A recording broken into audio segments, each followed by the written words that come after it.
Hi mga sukilabs, update ta sa yen store. So kani mao ni natay okay ha pero gamay ra nang naka-display pero nanay daghang stock na diha sa Maribohok ug nas Panglaw.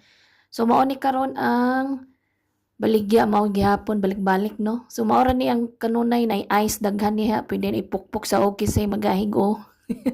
Nay ice candy, yan natay soft drinks ginagmay kay kung unsa ra ang halinon diha dapita maura pod.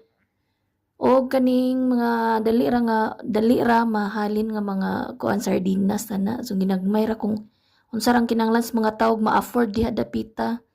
Mora na. So ginagmay ra ning display ni Mother Dear. Mora na. So salamat sa mga namalit sa yin store. Ginagmay ra ta diha pila ra tang buok diha sa kuan.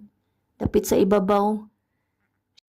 Hangtod karon ginagmay sa lang tano, so basin day kaluyan pohon makahimo na pud taglaing kuan maka-invest na pud taglain. So di lang ta moundang sa pagpaningkamot og salamat sa tanan nga namalit ni Science Store.